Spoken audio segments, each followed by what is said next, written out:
Just to highlight to everyone here, the meeting is being live streamed. Members of the public may be recording during the meeting, and Susan Botten is in attendance, which is great to see here. The staff have turned on additional speakers to ensure that the sound is clear. If you're finding it hard, and this is to the public, if you're finding it hard, please speak to one of the ushers wearing the blue lanyards.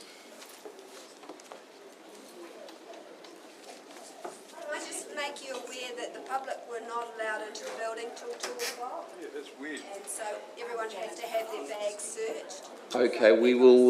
Being allowed to come in to join the meeting. I did raise the issue that Yep. there would be not yet. Okay, we will...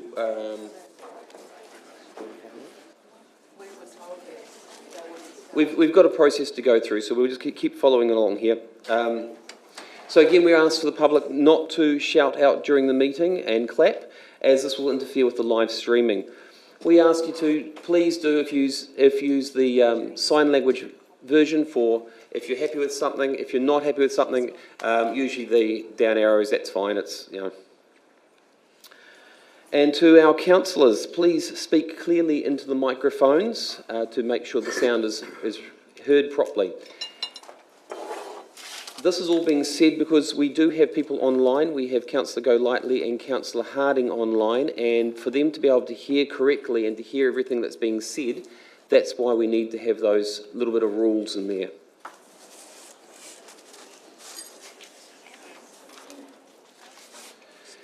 And again, thank you very much for the members of the public for taking the time to come in this afternoon. We greatly appreciate you coming in and listening to our meeting, as we are also grateful for those who are online, listening online.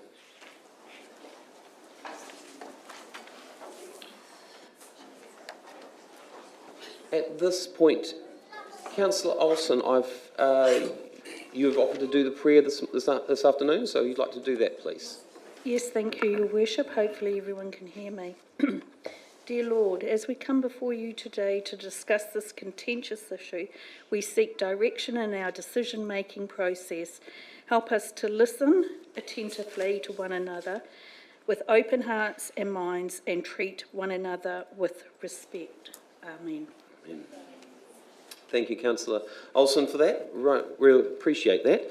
It's good words and guidance in there. Now, as normal, councillors, if there's declarations of interest, please make it known to us as we get to that point. Apologies, today we have a late arrival by Councillor Reid.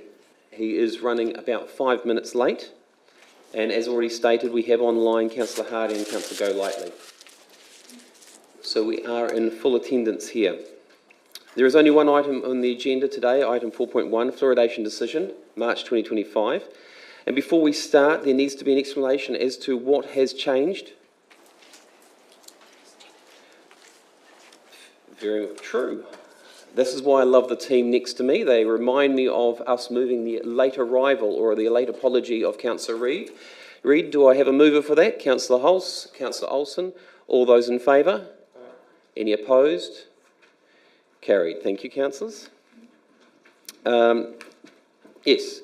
As I was saying, before we start, there needs to be an explanation as to what has changed from the agenda prepared last week. On the 11th of March, an agenda was prepared which had legally privileged information in it, and under Section 7 of the Local Government Official Information and Meeting Act, the meeting was to be held in confidential. The agenda today, that you have today, has all the confidential information removed and has been prepared by the staff to represent that. There will be no discussion about any information that was to be held in confidential, as this information was prepared for the upcoming court case. And Councillor Reid, good timing, well done, thank you for turning up. Councillor Benny, I believe you have the motion. Thank you, Your Worship. That the Council, 1, notes the letter received from the Director-General of Health dated 18th February 2025. 2, notes that interim relief has not yet been granted by the courts and the Director-General's direction requires compliance by 28 March 2025. 3, notes that interim relief hearing is scheduled for 18th of March 2025 so any decision will not be before this date, and there is no certainty as to when a decision might be given on the application for interim relief. 4. Notes that Council will not be able to comply with the Director-General of Health's direction by 28 March 2025 if wet testing processes does not begin on or before 19 March 2025. 5. Revokes the resolution of 28 November 2024 that stated that Council resolves not to add fluoride to the Whangarei District's water supplies as required by the directive from the Ministry of Health, MOH, to allow staff to commence the wet testing required to meet the Director-General of Health's directive by 28 March 2025.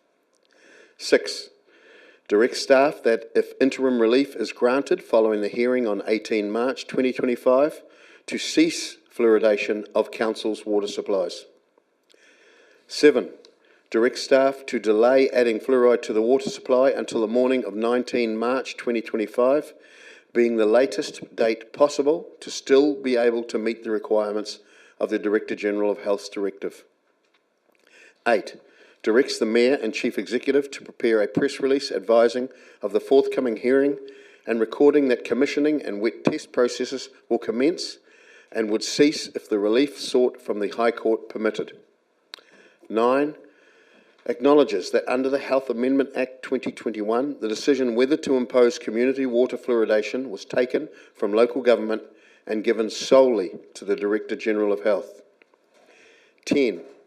Notes that the directive given to 14 councils was made in 2022 by the then Director-General of Health, Dr. Bloomfield, and later affirmed by his successor, Dr. Sarfati. 11. Notes that both Dr. Bloomfield and Dr. Sarfati have since resigned from their role. 12. Requests the Chief Executive and Mayor to write urgently to the current Director-General of Health, seeking clarity on 1. Whether the current Director-General of Health stands by the directive to add hydrofluorosilicic acid to the total Whangarei water supply, and 2. That the current Director-General of Health declares that adding hydrofluorosilicic acid at a level of 0.7 to 1 parts per million is safe for humans, and in particular is safe for pregnant women, babies and infants to ingest. 13. Requests the Mayor and Chief Executive write to the Director-General of Health and advises that it is wet testing or fluoridating under protest and without prejudice to its legal challenge. Councillor Reid, are you seconding that? Councillor Reid is seconding that. Councillor Benny. Thank you. We've come a long way in the last 6 months or so. It's actually good to look back before we move forward. It started with, do you spit or swallow? I remember our first debate. One councillor objected to my use of the word poison. There is no objections to that anymore because it is accepted that hydrofluorosilicic acid is a poison, a toxic waste, as unbelievable as it may seem. Even our local reporter has finally referred to hydrofluorosilicic acid correctly instead of fluoride. We've had tantrums from one councillor. We've had one councillor describing the Ministry of Health as the sole source of truth. Unbelievable when you see the mountain of evidence contrasting the ministry's position. How anyone can think putting poison into our water supply when that science is seriously under question from around the world is truly unbelievable. Once you see the evidence from experts like Grandjean and Lampier and Michael Connett, you cannot unsee it. At the very, very, very least, we must pause community water fluoridation and review the evidence. New Zealand's failure to listen to opposing views is well documented. Thalidomide, lead, the list goes on and on. Safe and effective, declared the Ministry of Health. The crazy thing is here, the ratepayer, the taxpayer, the same person, is paying tens of millions of dollars to poison themselves. They are then paying for our litigation because we have been forced into this position, and are paying again the Ministry of Health costs in fighting that litigation. You can't make this stuff up. There is no doubt that that money would be better spent on alternative measures, such as Child Smile used in Scotland. It is cheaper, more effective, and reaches all residents, not a percentage like this will. I've got to take a breath here. I must take this opportunity to apologise to our fluoride crazies who have been unwavering in their support for our stance. And I will take this opportunity to apologise to the residents of Whangarei. I feel like I've let you down. Today is a backward step in our fight. However, I have given my word to our council and councillors that I would not put them in a position of liability, both personally and as a council. I am keeping my word today. I am so proud of our mayor and councillors who have supported our stance. Your courage and fortitude is inspiring. It is too easy to do nothing, and I applaud your commitment. We have led the country, and we will continue to do so. How telling is it that Dr. Safati suddenly resigned? You will see my additional recommendation. They are needed because the new Interim Director General is now the only person in the country who can order Whangarei to not fluoridate. The stance of the current Director General is hugely important, and we must ask those questions. Come on, Ms. Sonnerson, I know you're watching. The Ministry of Health is avoiding all reference to the damage to pregnant women and infants. They actually brought it up at the start of this debate, and it has been buried ever since. Why? Because it is hugely damaging to their outdated stance. They cannot justify the risk. Who is going to stand up for the pregnant woman, the babies and the infants? We have an obligation under the Health Act to provide safe drinking water. This directive seriously conflicts that. Other councils in New Zealand are now questioning community water fluoridation. The anti-community water fluoridation train is moving fast. As I have said previously, we will win this war. We should not have to drag the Ministry of Health kicking and screaming with us. They have an obligation to take a precautionary stance. Finally, I want to reiterate that every person should have the right to dictate what goes into their bodies. That basic, fundamental right is being stripped from us. I cannot change anything. I am but one person, said 8 billion people. Every day we need to challenge ourselves to make a difference and right the wrongs. Thank you. Thank you, Councillor Benny. And you have the voices of the public there supporting behind what you've said. Councillors, is there any other discussion or comments on? Councillor Olsen. Thank you, Your Worship. I'd just like to, there's a couple of things. You know, in here it's about you and the CEO putting a public statement out. Within that public statement, is it possible to advise or to, well, advise ratepayers of Whangarei and districts not to drink the fluoride water in the meantime? Is that at all possible while the wet testing is in progress? That is a very good question, Councillor Olsen. Basically, in terms of that, we cannot advise people not to, we can just tell them what has been done. Okay. I will just refer to my Acting Chief Executive to see if he has any views differently to what I've just said. Sorry, Dom. That's fine, through Chair. I guess I'll channel my Chief Executive, and throughout this we have been at an operational level clear that we are required to follow the directive of the Ministry of Health, and that is the advice that we have. Ultimately, the courts will determine where that goes in due course, but in the meantime... So we can't say, no. You know, it's your choice, but don't drink the water. Short answer, no, through the Chair. Okay. Secondly, you know, and thank you, Councillor Benny, you've done an amazing job, and I take my hat off to you. You know, like you, Gavin, discussed thalidomide and lead. Wasn't for a long time after that medication was ingested that we saw the results. And if we go down this track, what are we going to see in the future, and how much more pressure will this put on our health department, you know, health? And yeah, it's a real concern. It may not show up straight away, but I'll guarantee it'll show up later on.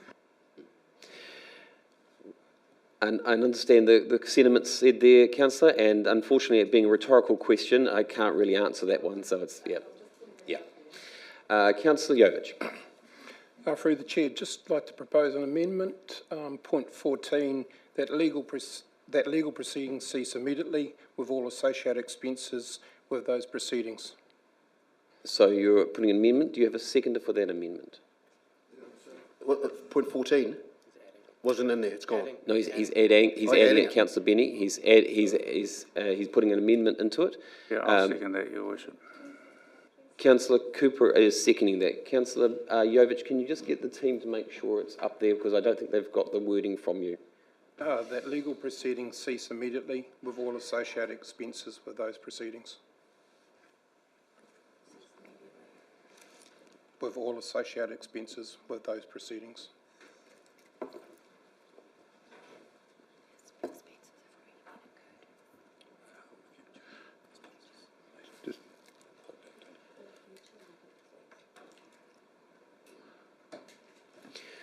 Apologies, we're just making sure we're getting the wording correctly here. Point of order, Your Worship. Just on that wording, I support the wording. Just would it read better where it says along with all associated expenditures? Is that a better way of putting it? So the first bit there, it says when it says with all associated, is it along with? Or am I just being a pedant? It's down to the mover. I need to make sure the mover is comfortable with what he's putting up We're there. just changing associated to future because we have incurred some expenses, so. Oh,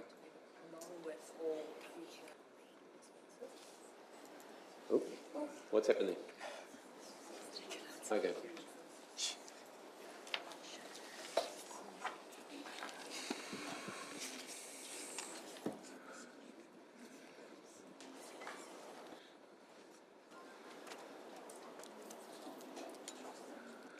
I just need to make sure, so this is all written up correctly, so everyone's, for the next speaker, I just need to make sure it's all.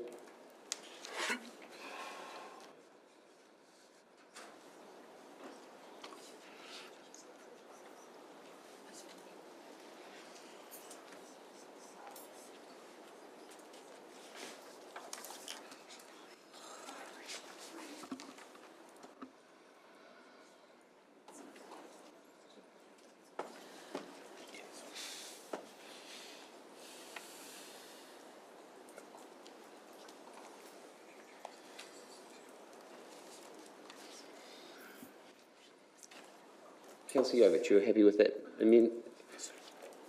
you like to speak to it? Point of order, please. Yes, Councillor Hulse. Item 14 added on that list there is contrary to the remaining part of the motion. This is an amendment and it cannot be, it's a direct opposite of what the motion states. Councillor, I was just checking with our legal team there to see if it was, and I was just... Well, if item 14 is, the amendment is carried, therefore we can't defend our case tomorrow in court. That is correct, councillor. So I need to check to make sure our legal team are checking it. So it may need to be as an amendment, an motion as a whole to amend a new motion. So at the present moment, the way it's worded, it cannot be taken because it's a direct negative. Yeah, that's correct. Okay. Yeah. Okay, so councillor, unfortunately, as it's a direct negative, it cannot be included. Could we have a second opinion on that, Your Worship, please? Because I do not believe it is a direct negative. Councillor Cooper, that has come directly from our legal representation. Do I absolutely have respect for. Councillor, We have, through this whole game, we have basically kept the legal representative to what they've actually said. You're now asking for the legal representative to double-check what they've just said. Yes, I am, Your Worship. I believe there's a precedent because we have had legal advice prior meetings that we will be heading in the direction of breaking the law, and yet we've proceeded against that advice. So I believe we are welcome, quite within our rights to ask for a second opinion. I do not believe it is a direct negative. All it is saying is that point, whatever it is, which point is it? To follow the hearing on the 18th March is not a direct negative. All we're saying is if that motion passed, we won't go ahead with that. The motion is not saying we will do that. It's just saying we won't go ahead with it. So thank you. Councillor, I'm just going to check with our legal team here because to me it does read as a direct negative. Some of the earlier resolutions are predicated on the basis that there will be a legal proceeding.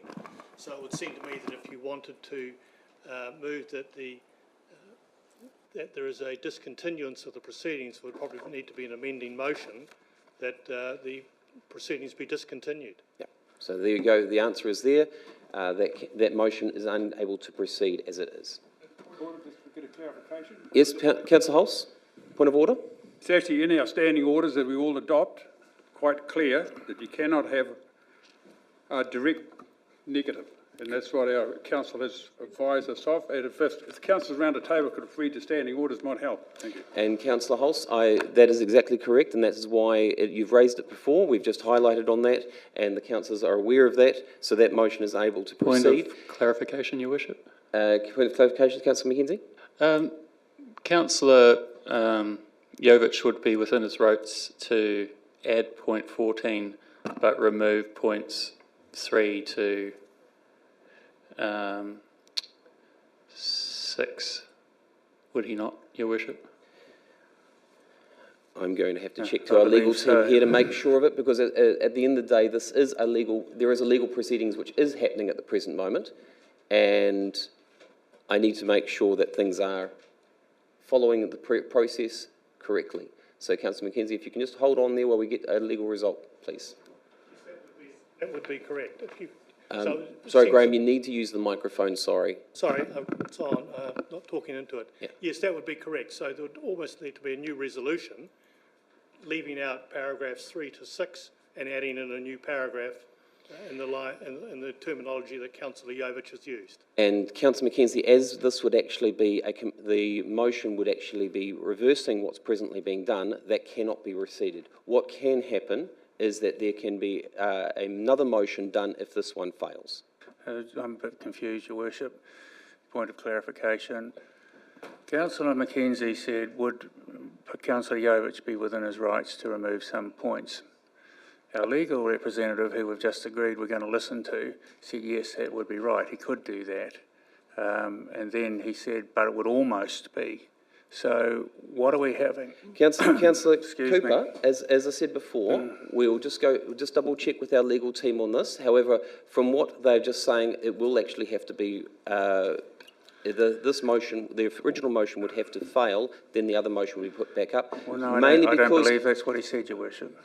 Just double check on this, Councillor. It could be an amending motion to revise the resolution, so you leave out paragraphs 3 to 6 and you add in paragraph 14. That still doesn't make it a negative, though, Graham? No, that wouldn't make it a negative. Because it's leaving out any reference to the court proceedings. Cool. Yeah. So that gives Councillor Jovich an option there to proceed. Point of order. Councillor Hulse. The amendment was moved and seconded and ruled out of the meeting. So therefore, you can't go back to Councillor Jovich.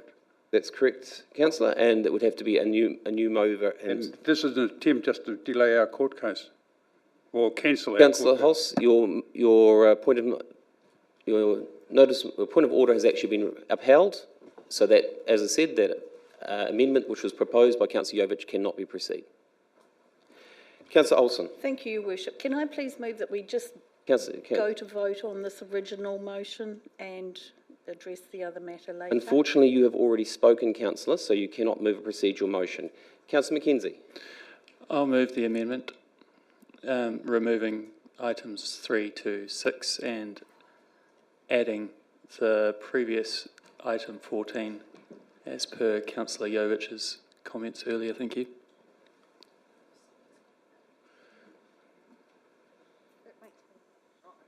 I'm just making sure we've got things right here. Okay.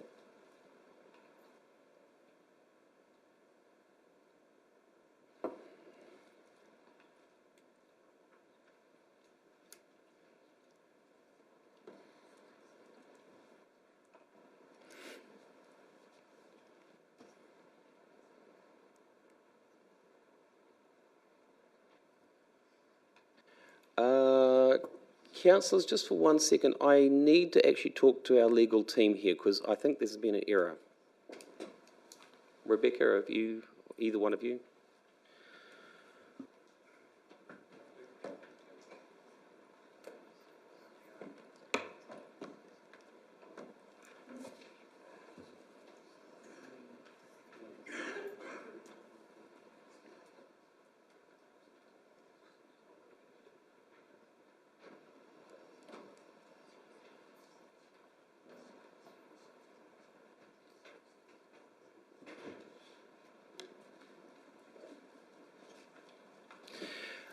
Councillor McKenzie, your motion cannot proceed because you basically will be turning around and item 5 there, which is quite clearly states, you'd be removing, Yes, revoking the...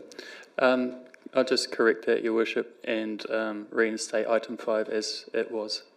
My apologies. So Councillor, you need to tell me what your motion actually is again clearly, please. The democracy team have it correctly up there now, Your Worship. Okay. Apologies, yeah, you're right.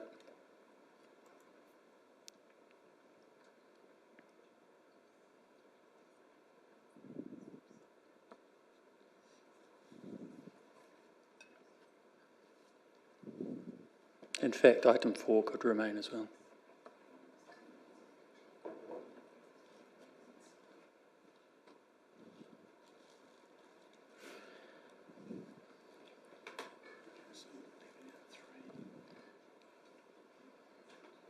So to make sure I've got this clear, you've got item 3, which is being removed, item 6 is which has been removed, and item 14, which is being added. Correct, yeah.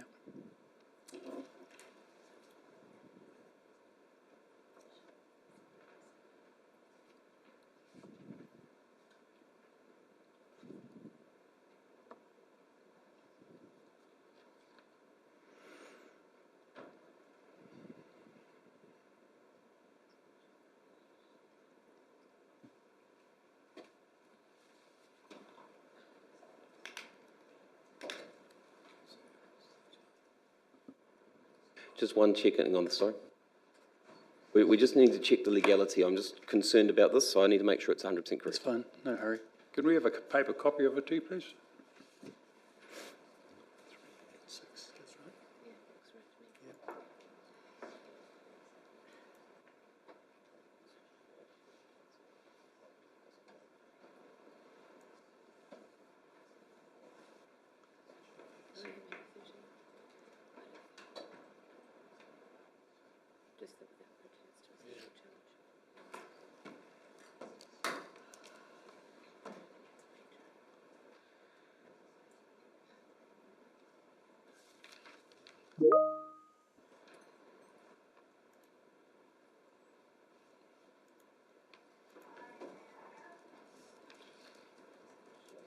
I would like to just hear from our legal team to make sure everything is correct, because I am concerned that whatever manipulation that's going on may not make things correct, so I just need to make sure. It may be appropriate if Councillor McKenzie was to make two further alterations. Under paragraph 8. Is this acceptable, to be fair? Yes. Actually, Councillor Benny, I am very, thank you for raising the point of order there. I am very concerned about the way this is going ahead, and I am very concerned that this was not brought up to myself, the legal team, or the acting chief executive beforehand as well. So I am very concerned with the approach this is taking, and it is making it very complex and very... So what we will do is, for the purposes of this, Councillor Mackenzie, what are you proposing to move? I need to make sure I'm very clear on it so that the staff can actually respond. Well, as worded, Your Worship, but you wanted to seek further legal clarification, which I'm happy with. No, so you're actually making sure that you've got it collect here. You're removing 3, you're removing 6, and you're adding 14. Yep.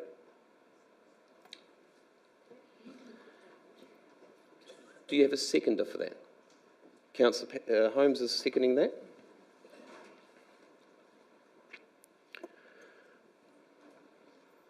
And you're going to speak to that? Yes, I have some questions, Your Worship, if I may, to the acting chief executive, and then I'd like to speak to it. Yep. What are the questions? The questions, first lot of questions are around cost to date. So in the agenda, it states a figure excluding GST. So if you were to include GST, which presumably we would pay, it comes to $84,607 up until the 11th of March, so another 6 days on top of that. Could the acting chief executive please confirm those figures? So I can update those figures as of 12 o'clock today, well, as of Friday, to be fair. So at Friday, it was 93,466 and 56 cents GST exclusive spent to date. So that was Friday afternoon. So that's sort of in the region of 110, including just, yeah. Okay, thank you.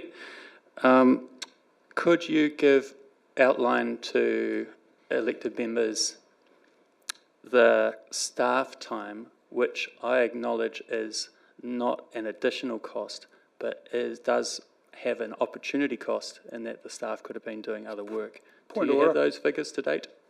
Point of order. Councillor Holmes, point of order is?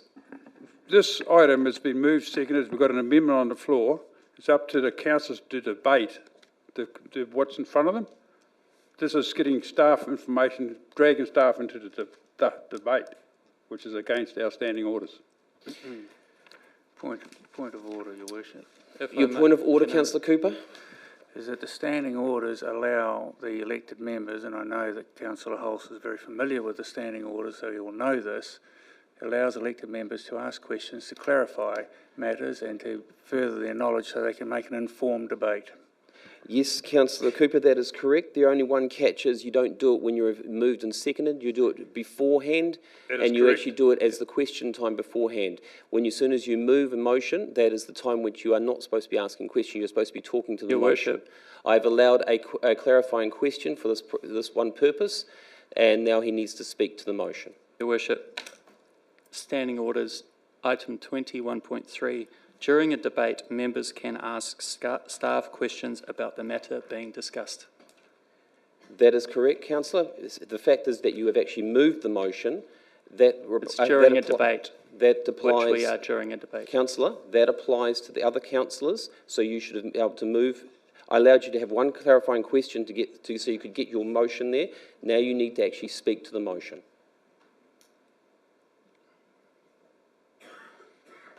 That seems to be in direct contradiction to the wording of the standing orders as I'm reading it, Your Worship.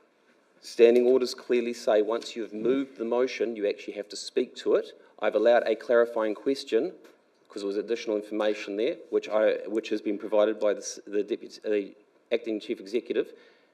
Can you now I'll speak? reserve my right to speak, Your Okay. Worship. Councillor Holmes.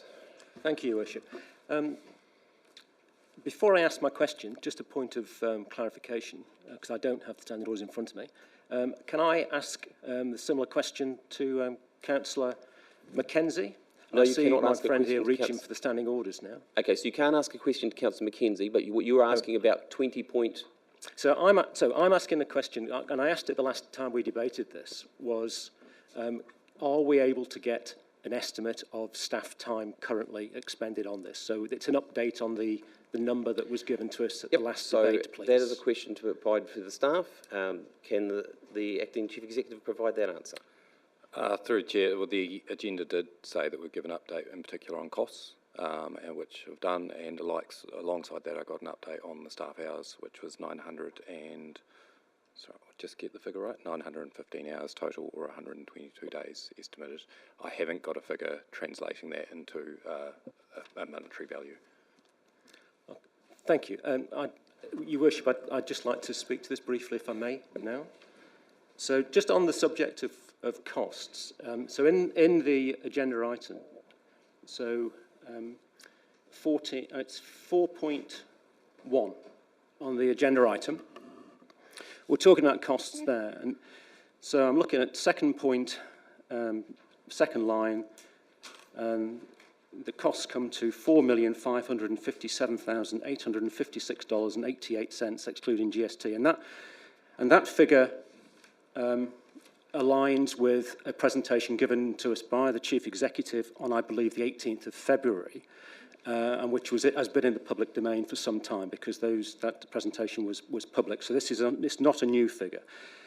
So I took the opportunity of speaking to our Chief Financial Officer on the 19th of February, and I just took the precaution just yesterday, Friday I should say, of checking with him that I understood his response to me. So I asked him that if that 4 million, nearly 600,000 figure is correct, and I appreciate there's lots of ifs and buts and maybes, but what would that equate to an increase in general rates? And I was astonished when he came back and said nearly 4%, 3.8% on general rates increase before we get to any other costs on the rates increase. And I think it's just really important that we get that figure in the public domain because I don't think that's widely understood by the public. I also just want to talk a little bit about where we're at with this debate now. And again, I applaud Councillor Benny. He's done his homework, and he's right. One of the councillors here did refer to the Director of Health saying that the only source of truth, and that was me, of course. So I'm going to own that one. It was me that said that, and I stand by that comment in that the Director General of Health is the only person, certainly around this table, who is qualified to make a call on this. Their team, irrespective of who they were appointed by, whichever the colour of their politics was, are the best we've got in the country in terms of analysing the information that's available.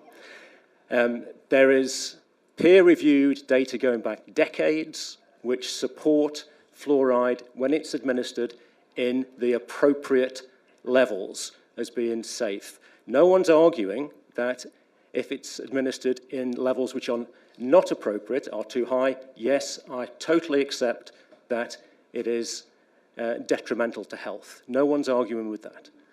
But I still remain convinced that the advice we're given by the Director General of Health is the right advice. And this decision was taken away from local authorities, local government, for the reason that councillors, elected members, do not have the expertise to make this call. That's why it was taken away. And if we pursue this now, the losers in this will be our tamariki. They'll be our children who suffer from some of the worst oral care anywhere in the country. And the only winners will be the lawyers, who we continue to throw money at in a case that we were never going to win, and we will never win. So I support this amendment. Thank you, Councillor Holmes. Councillor Mackenzie, are you now speaking to it, or you? Oh, sorry, Your Worship, I still have my mic on. Councillor Benny. In my 8 years at council, this is probably the dumbest thing I have ever seen.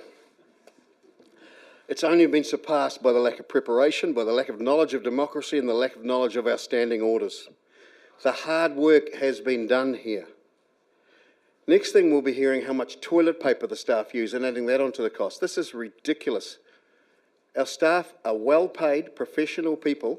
I have never heard these councillors that are the money people, I've never heard them questioning any other staff on the costs of our staff investigating stuff for us, which we do all the time. This is it's been a shambles. It's embarrassing.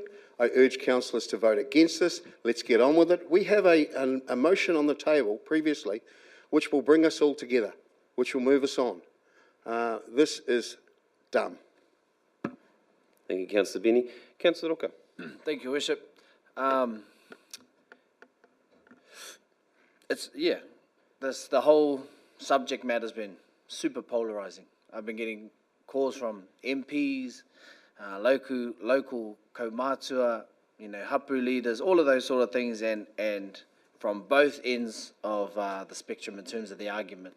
I've got some saying we genuinely need this, it's good for us in terms of equity, for access to better oral health care, which I understand. And then I've got friends and family who are now considering going to buy filters that filter the fluoride out of their water. So I just trying to give a spectrum in terms of how polarising this has been from all things. My perspective on it is, I don't think we're elected to be professionals, to be doctors, to know more than doctors. I don't believe that's the case. I believe that we are supposed to just represent a particular walk of life, a particular opinion, a particular demographic and their beliefs and their, whether they're well researched or not. We are here as a voice for our particular walks of life in our particular area. I don't think we're supposed to be all doctors and have masters and degrees in every particular subject that we give opinions on. I think we just represent a view. I think, at the very least, our ability to still continue to fight this is something that I have to support in terms of the court proceedings. At the very least, the previous motion allowed us to do what we needed to do to meet our legal obligations, as well as have the opportunity to take it to court, to file those proceedings. And I would argue that we've thrown money at things, at less worthy causes, I would say. Whether someone is 100% researched or not, someone's concern is still someone's concern. And so our ability to take this to court, to make sure that all the evidence is in line in terms of whether this is safe or not, I think that's the least we could do.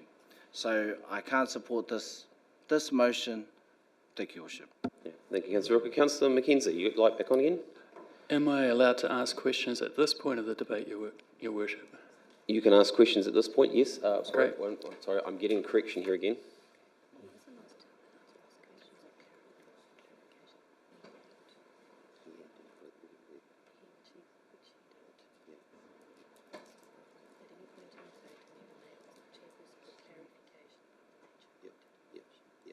So now he's asking for questions. Some questions to start. The team are asking me here, particularly what questions are you going to be asking? Clarification or in relation to staff? Questions to staff, Your Worship.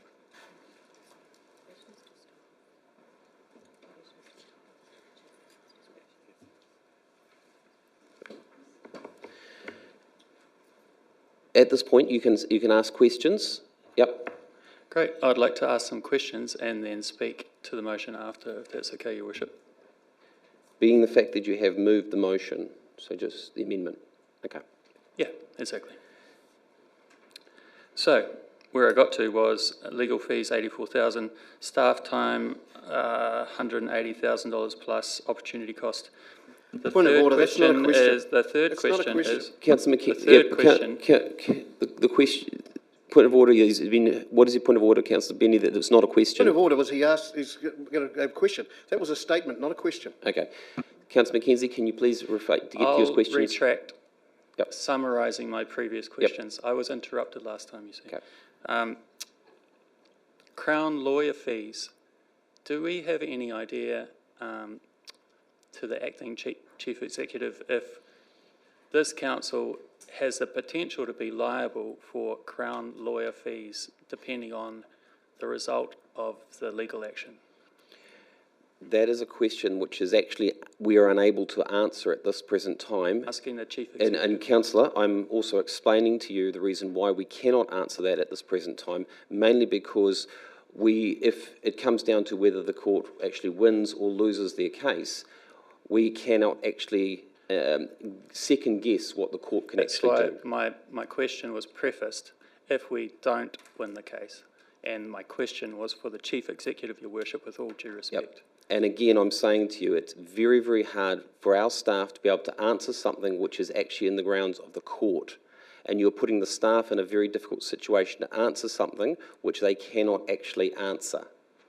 Point of order, Your Worship. You haven't asked the staff if they can't answer it. Councillor, I'm well aware of the legal proceedings that are presently going on, and at the present moment, if there is an answer from the staff that can actually, if this motion doesn't proceed, can actually jeopardise our court case. So I cannot, at this present moment, put that motion to the staff, or the question to the staff to answer because of the fact that it can jeopardise our court case. At this present moment, we are making assumptions, and assumptions cannot be answered. At this present moment, Your Worship, a point of order. Point of order is, Councillor Cooper. The point of order is that at a high level, the staff are able to answer or not, will the council be responsible for the costs of the Crown if we lose the case? Again, Councillor Cooper, as stated, I cannot put the staff into a situation to answer that question because they have not been told either way, and we have got an existing court case presently going. What you are doing is you are putting this council in jeopardy. That question cannot be posed to the staff. Your Worship, I'll make it easy and withdraw that question, but I've got further questions. So, is there a budget for the aforementioned costs or potential costs to date? Acting CE, is there a chance to answer that question? Through the Chair, not that I'm aware of. I understand these are unbudgeted costs, and I'll just look to confirm or otherwise. No, unbudgeted costs. Unbudgeted, thank you.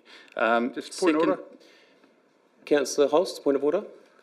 On the answer from our acting CE, I've got a different opinion, but I feel that it's Point of order, Your Worship. alternates. No, this is What is your point of order, Councillor Holst? We have not talked about the $76 million held in the water reserve account, and this could be part of that, because we say under water services that we would provide healthy, safe drinking water to our patrons. Therefore, the money could come from that account. Requires no more rates, no more anything. Thank you. Councillor Holst, your point of order is in relation to where the funds are owned for. The question was specifically as whether we had budgeted for it, and the acting CE has responded to that at this present moment. So, Councillor McKenzie. Can I ask if the fluoride or other name hydrofluorosilicic acid has been purchased late last week when there was a resolution of November the 28th explicitly to not add fluoride to the water? Councillor, as you are aware that yes, there was purchased, and again it still meets with our resolution because nothing has been added to the water. Once again, Your Worship, questions for the acting CEO. Councillor, I have answered your question as in what the requirement is. The CE is just going to repeat what I've just said. Yeah, that's what I'm asking him. What was the process for approving the purchase? The process was an email went out to all elected members to see that they were okay with us purchasing the chemical so that it could be when the time came, if it was approved by council, it could be then utilised. Thank you for answering that, Your Worship. And this is an open public meeting. Why was this able to be open when last Tuesday's wasn't? Councillor, that's already been answered at the very beginning of this meeting, and I've already gone through that. We had legally privileged information, as in accordance with Section 7 of the Local Government Official Information Meetings Act. And I clearly stated that as we had legal information, we could not take the meeting into open. Very good. Okay, thank you. That's all my questions, Your Worship, if I may speak to it now. Can I ask, please may I ask one further question? It's actually Councillor Mackenzie's time to speak, so he's going to speak to it. You can ask that question afterwards. Sorry, I didn't mean for that to be such a drawn-out process, but here we are. I mean, what I'd like to say about this is no matter what position we've taken over this debate, it has taken place in public since November, and I disagree with the attempt to make it confidential at the 11th hour. Elected members objected when the meeting was called and the agenda sent out on March the 7th. We asked for the privileged section of the agenda to be separated out, and we were ignored.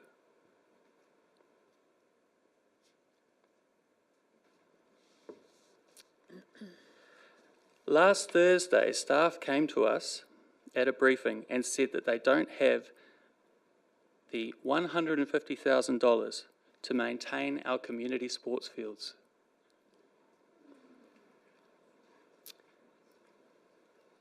Yet, here we are with unbudgeted costs, legal costs, and essentially an open book, an open checkbook for legal fees. Members argued in this chamber that the contract for the plant would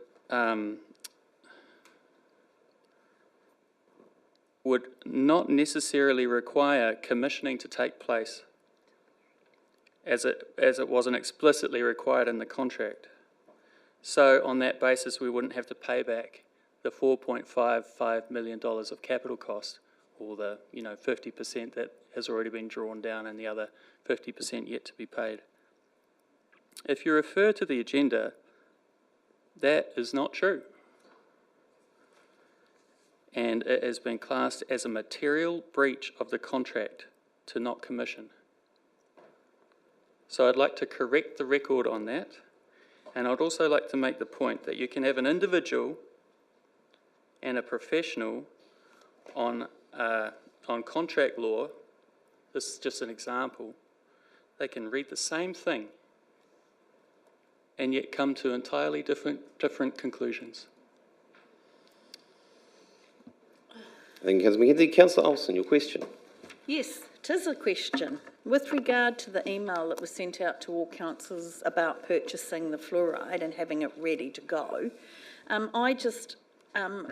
are we allowed to, because we got no feedback on that, like who voted yes and who voted no. Is there any way that I can have that? Because I actually said no, not happy, and I heard nothing back, so. Is that possible? So through the chair, I can't give you definitive numbers. I wasn't on that email trail myself, but I got feedback that the majority were supportive of that position and recognised the need to purchase in order to commence on the 19th if that were to occur, given the delay in the council meeting last week. Councillor Cooper. Just a question, Your Worship. Yep. I understand the need to send the email out to purchase on the 19th so that we could then be compliant with the law. Am I correct in that? That is correct, Councillor. Thank you very much. So it then begs the question, as again another question, Your Worship, when you said that you were prepared to go to jail to stop the fluoride, how did you vote to purchase that fluoride so we could comply with the law? Councillor, that's inappropriate to be asking that question here when we're talking about the agenda that's presently in front of us. No, well, Councillor, I need you to actually rephrase your question. Okay, let me work on that a different way then, because it's a question for the legal team, please, and that is that When we're talking a predetermination here, and when a person, particularly a chairman, or in this case a mayor, uses their casting vote twice to head in one direction and then makes a statement about going to prison to stop something happening, how are we dealing with predetermination, and should the mayor be able to vote on this subject? So, councillor, what you're questioning there is the fact of predetermination. Unfortunately, there was no predetermination that was done, and the statement that was made was taken out of context, because the statement was actually referring to the fact that if we'd broken the law, which we had not broken any laws, and it was about democracy, to make sure democracy was actually done correctly. Councillor, you need to be very careful about what you're questioning here, because you are actually putting your mayor in disrepute. Well, I think, Your Be Worship... very careful with your next statement, councillor. I think, Your Worship, our council is in disrepute at the moment. It's heading in a Councillor, direction that to is break the law. inappropriate conversation, inappropriate to have. It was a question for the legal team. Are you going to allow it to be answered or not? And what is your question for the legal team? Do they think there's a case of predetermination, either pattern of behaviour and strong statements which are continually being backed up by action? I'm happy for the team to answer the question. However, I think that is a totally inappropriate question to ask, because I have kept a complete open mind to the whole process here. Legal team, would you like to answer that? In relation to our standing orders. Mr. Chairman, I have spoken on this type of issue before the elected members. Where you are dealing with issues of policy, or where there might be strongly held views of a political persuasion, then it doesn't seem to me that anyone is prevented from voting on a matter on which they have strong views. It is different, a subject such as this is different from one where you have a judicial role, where you are deciding issues with respect to applications which might come before you for consents, or people who are seeking an authorisation, where you may have some interest, personally or otherwise, or have a strong view. But in a matter such as this, where it is of an administrative nature, where you have strong views, where elected members come to the chamber with strongly held views, then they're entitled to express those and to vote accordingly. Thank you, councillor. Thank you for your answer. I'm now going to move on to councillor Reid. Thank you, Your Worship. Right, buckle up, buttercups. I think we're hung up on the cost of doing the right thing instead of being seen to do the right thing. All these questions about staff costs, this, that, the other. I've had enough. Fluoride ingestion, personal choice. Councillor Rooker has absolutely nailed it. And I think under statute, we are protected from anyone putting something into your body without your consent. If I'm not wrong, I think that constitutes rape. So here we are being told, councillor, I'm speaking, thank you. Point of order, Your Worship. The point of order, councillor McKenzie. Offensive language. Councillor, can you It's in the rephrase, standing orders, Your worship. your question to a bit more appropriate, please? What is wrong? Your statement to your...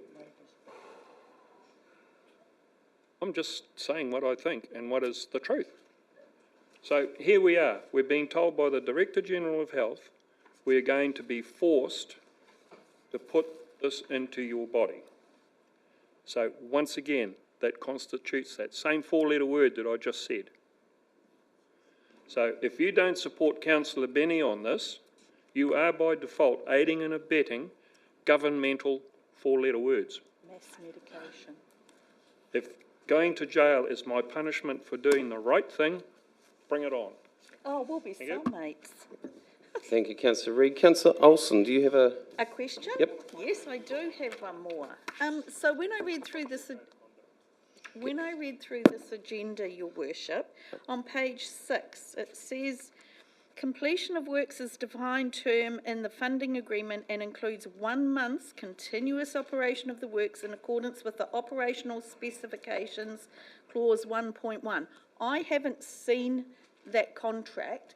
Could that not be interpreted as that we do it for 1 month, we stop, we've complied? So your question is to the team. This is a question which I have posed to the team previously, but I'm happy for them to answer it again. I think this will be a question for Andrew.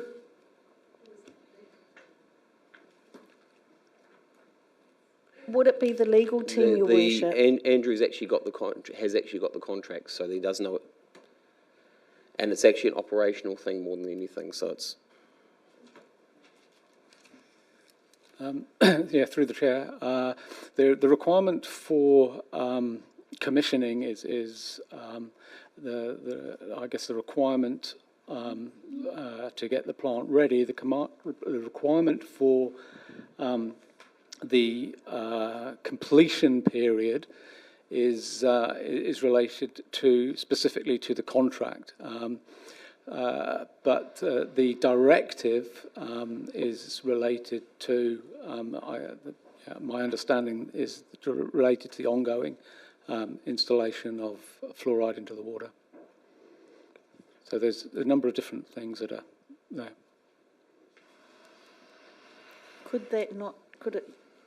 Isn't that subject to interpretation? Unfortunately, no, Councillor. That is quite clearly stated there in the contract. So because it is a directive from the Director-General of Health, which is Section 116 of the Health Act, which actually clearly gives the Director-General of Health total rights over that, and removing that from Council. Councillor Hulse, you've got a question? No, I'm going to debate something. Bit of a change, eh? Okay, so election year's out, it's coming up. Obviously, there's questions being put around the table today. Elected members have got a responsibility to actually do a bit of homework before you come to work. And so I'm going to get stuck into a few things. We've been questions about the cost of fluoride.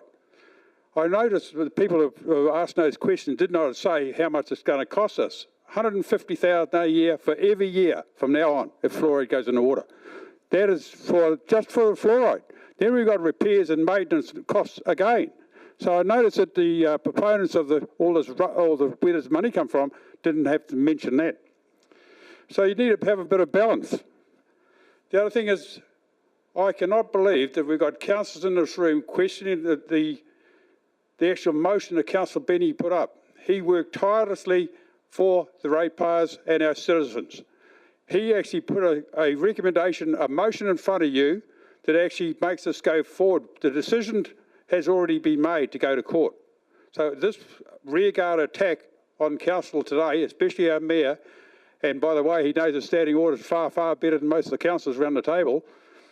I think it's a backward step for our council, and it's a backward step for yourself, because it's your responsibility to do your homework before you come to meetings. So the court case, I've been here, as most people know, for some time.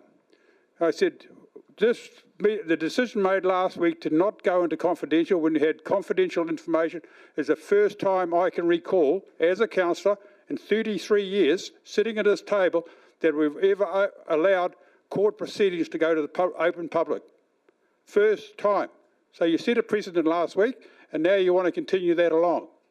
I found that really dishonourable, and I certainly think everyone out there in the public will see it the same way. Imagine if you had a court case with council, really confidential, and it was leaked out to the media just before you're going to interview whatever you're doing, buying property, blah, blah, blah.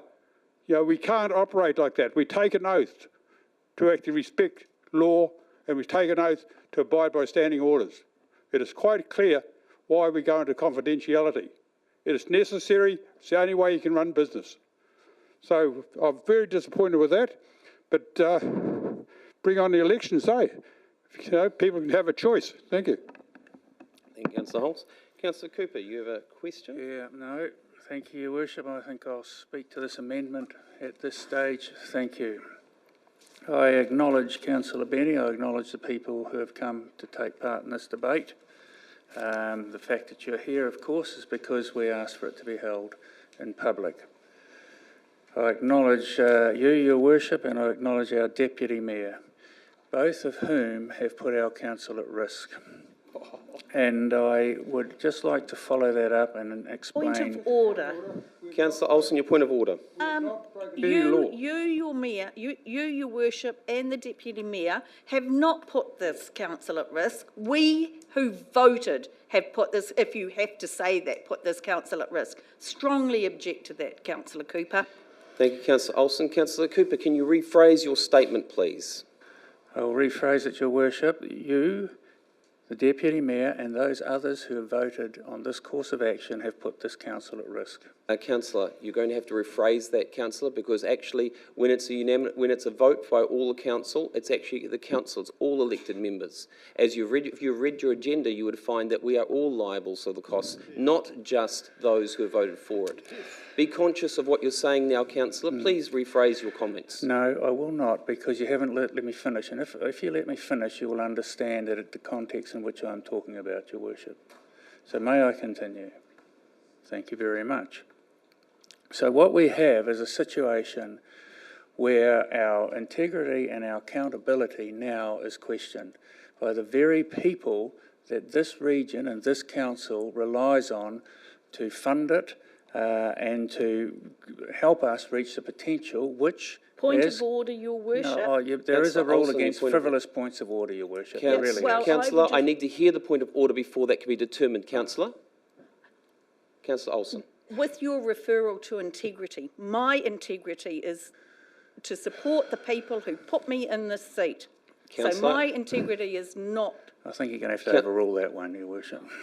Councillor Olsen, thank you very much for your raising the point of order. Councillor Cooper, you need to refrain from some of the words that you're using. Can you please make them as an appropriate, because as soon as you start doing what you're doing there and start putting in disrepair some of the elected members here, you are actually putting yourself in disrepair. So please rephrase your comments and be more respectful for those elected members who are here. Point of order, Mayor. Councillor Didn't Councillor Hulse just say the same against some of his other councillors to dishonour us? No, he made the comment to all councillors, Councillor. Councillor Cooper? You're quite right about my state of disrepair, Your Worship. As I get older, I'm afraid I'm less repair than I was when I was younger. However, let's just move on. What we're trying to talk about is the ability of our council to help this district and this region fulfil its potential, to look after its people and to fulfil the oath that Councillor Hulse mentioned. And we brought it up at the last meeting, Your Worship, where I was cut short, I might add, that we have an oath. We've taken an oath to uphold the law and to represent our full community, not just the ones, and I applaud them, who come in here to make a point, but all those who do not have a voice, all those who are out there doing whatever they are doing, does not mean that their voice is any less than those who come in here. The real question here is, where should this argument be taking place? It should be taking place down in Wellington. If people feel so strongly about this, then they should go to Wellington and petition the government, because it is a central government and it has been successive governments, as Councillor Holmes pointed out, of different colours, who were democratically elected. So all those who want to work on democracy, those governments were democratically elected, and they appointed the Director General of Health, successive Director Generals of Health, to make this question. So if you have a gripe, take it down there. Put your money where your mouth is and get down there. Or go to Auckland. For 60 years, they've been putting fluoride in their water.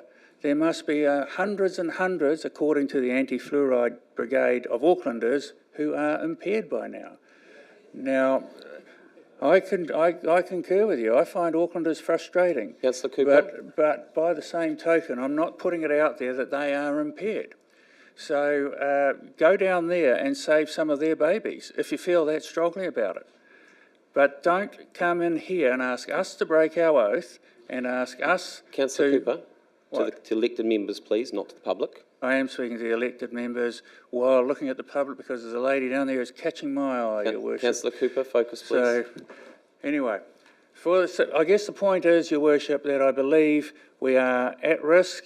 I believe that every Friday they have a meeting of the civil servants down and the national politicians. It's an initiative where they get together, and at that meeting with the civil servants, there was a joke that went round, and the joke goes like this, Your Worship: knock, knock. The answer comes back, who's there? The other answer, the first guy says, it's Whangarei District Council. And then they go, Whangarei District Council who? Whangarei District Council who want to work with you on a regional deal. And let's face it, civil servants, the only people with the worst sense of humour than civil servants is lawyers, Your Worship. And the civil servants fall about laughing, absolutely ridiculously laughing, holding on to their sides for fear that they split from mirth because the Whangarei District Council wants to be part of something when we have a record of telling them to get stuffed. So I implore you and all you other people, go where your fight is deserved and actually vote for this amendment and stop this silliness. Our people deserve better. Thank you, Councillor Cooper. Your speech has been done. Any other conversations? Councillors, I'm just going to talk to this amendment here, and I have reservations over this amendment, mainly of the fact that what it's actually implying. We have gone to a court case situation. We have gone out there and actually made it quite known. We have employed our staff to proceed with this. For us to cut it off at this point here, we're cutting off our nose to spite our face. We are putting ourselves in jeopardy. The conversations that have been had around here implying that elected members are not fit for purpose, implying that they're not aware of the costs, implying of other things, that they're not abiding by standing orders. Councillors, that is highly offensive, and it needs to be made known quite clear that when you're in this position, you are there to represent all of your community. You are there, you're elected to make that position. We have gone out, we have taken this case to court. It is now needs the best opportunity that it can do to succeed. And some of the conversations that have gone on here have directly undermined that. I need you to realise that I cannot support this amendment because this amendment actually goes against what we've originally set out, which was to get an answer to what is actually safe, to get an answer to whether the Director General of Health actually has the right to dictate to a council, to a community, who in a community actually feels otherwise aggrieved by it. That is a big decision, and that's something that we've asked for within our court case, and we've asked for it very clearly within our court case. So some of the discussions that have gone on have been very disrespectful and have highlighted that. Councillor Connor. I have a question, please, if you may. There was one of our documents that came out and in one of the previous meetings around the liability of elected members and those who had made decisions and who had not, even though it was the direction of the whole council. Can that be cleared up? Because the way I had read it was that only those who had made the decision would be under that liability. That is actually a section of law, and it's a very good question to add, and Rebecca or Graham can actually answer that one. Through the chair, as the previous agenda said, it was those councillors who voted in favour of would carry the liability. If you voted against or you didn't vote, then the liability wouldn't carry to those members. Does that answer the question? Can I just ask a point of clarification? She said would, and I think the answer is could. Could, yes, sorry. Thank you. Yeah, it was mainly because there was a question asked earlier about saying that it was going to be the whole council rather than just those who voted in favour of it. And that, sorry, I just needed to be clear.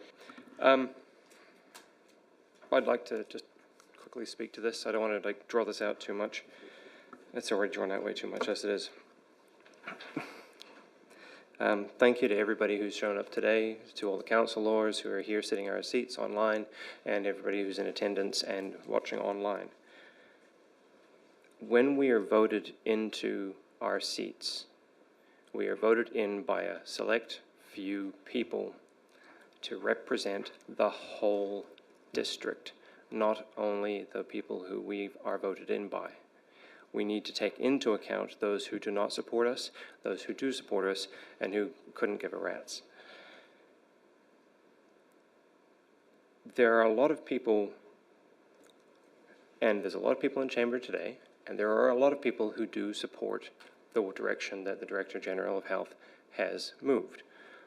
I hear that the majority of the people in the Chamber today, in the stands, probably don't.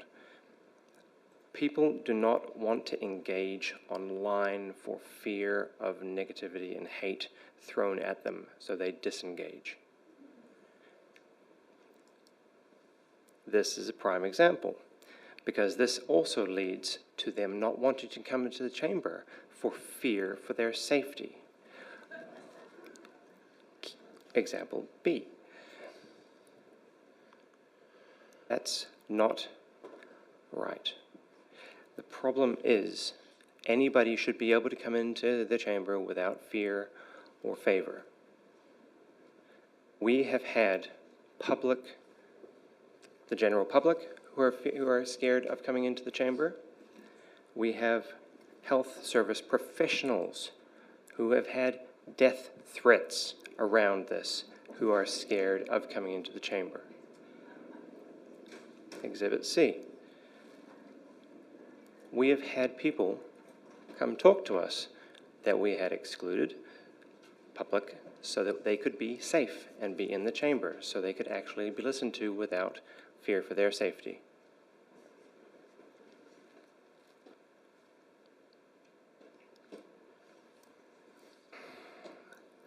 I do not support the hate that goes around this. Exhibit D. Fluoride is already in our water, though at low levels.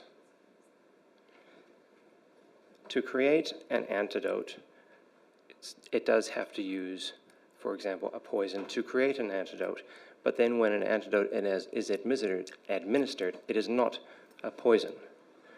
It is an antidote. So as Councillor Benny had referred to me calling it a poison, whilst it may be that at originality, when it is used in a therapeutic use, it is no longer that. I'm finishing up. I just want this to get over and done with. I'm here to support those who... Well, the science is the science. People will argue against it, argue for it. Science is literally trying to disprove until unable to.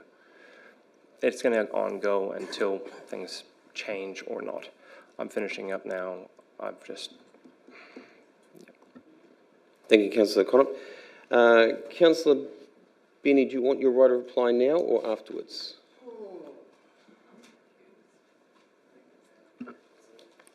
Oi, how to drag someone down.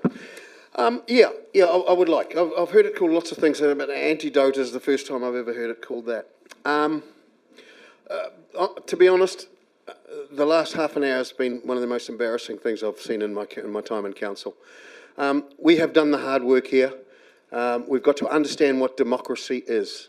So whether it's a tied vote or whether it's 14-all and the casting vote is used at a tied vote, democracy says that this council has stood up and fought this directive right from the very start. We've had a plan, we've worked to that plan, and we still have a plan. Our plan is still out there.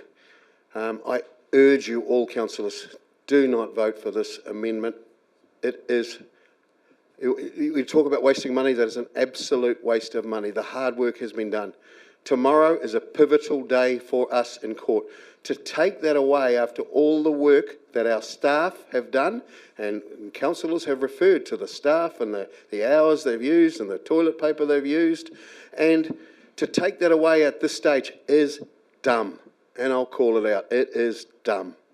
And it's, as I say, it's only been surpassed by the lack of preparation, the lack of not even talking to the Chief Executive about this beforehand.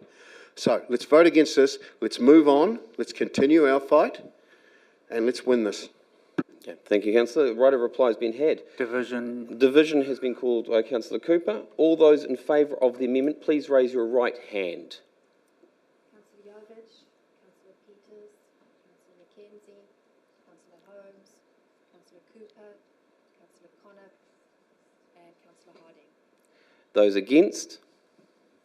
Councillor Ruka, Councillor Reid, Councillor Olsen, Councillor Hulse, Councillor Benny, Councillor Golightly, and His Worship the Mayor. Split.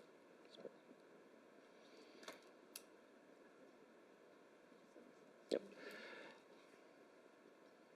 Councillors, I had reservations about the amendment because of the way things were worded and it was done on the fly, so I'm going to vote against that. Use the casting vote to vote against that. Back to the original motion, the right of reply has been had. All those in favour, please raise your right hand. Councillor Connor called it.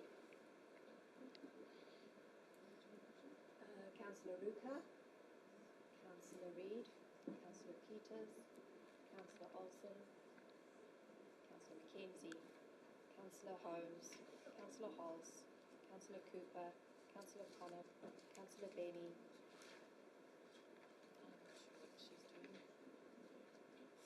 Councillor Harding, Councillor Golightly, are you for the original motion? We have no sound. We just lost it a little bit there, so you were just voting on The original motion. motion that Yep. Councillor Benny put up just Yep. then. Was that correct? Yep, Was those there in a favour, division? please. The division was called. All those in favour, please raise their right hand. Okay, Councillor Golightly. Councillor Golightly, and His Worship the Mayor. Those against? Councillor Harding. Any abstaining? It has been carried. Thank you, councillors. As the meeting has come to an end, Councillor Olsen, since you opened us up, you have the right to close us, please. Wow, if I wasn't grey, I would be now. But anyway, just wanted to thank everybody for their hard work and effort, and go from here and be safe and take care out there. Amen.